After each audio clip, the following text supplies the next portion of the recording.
We move cattle every day because we found by daily moves, it doesn't matter how deep the snow is or how cold or how crusty it is. If they're hungry, they go in and they break it open with their feet or their nose and they just tunnel their way through.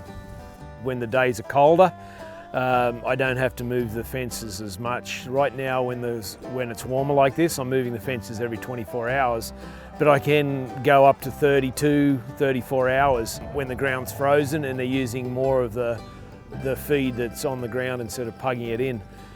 To make a successful program out of swath grazing, it doesn't hurt to move a fence every day and it gets you out and checking the cattle as you're doing it too. Moving the fence every day was maybe a little more labor intensive than we wanted, and so we tried a week, 5 days to a week at a time, and just assessed that, and we found that they didn't waste any swath to be concerned about in the 5 days. I don't look at them every day when they're on swath grazing, but I know what they have, and I know that if things change, then we'll adapt to that. We move them every 5 days, approximately. We didn't cross fence.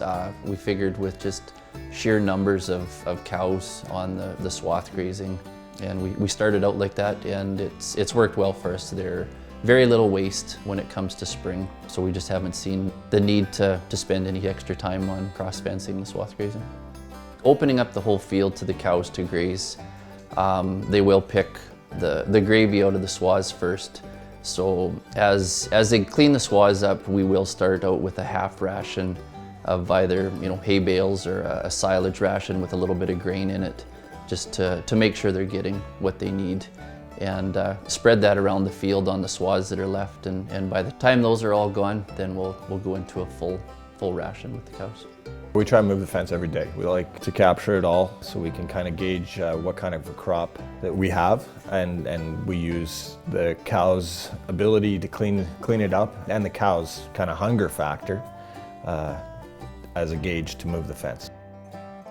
We put 200 cows out there, and it's essentially they're lined up for the entire length of the field, which is a big benefit to them to be able to not compete. So their opportunity to maximize their ability to get the nutrition for the day is there. And that's an important component, I think, in swath grazing.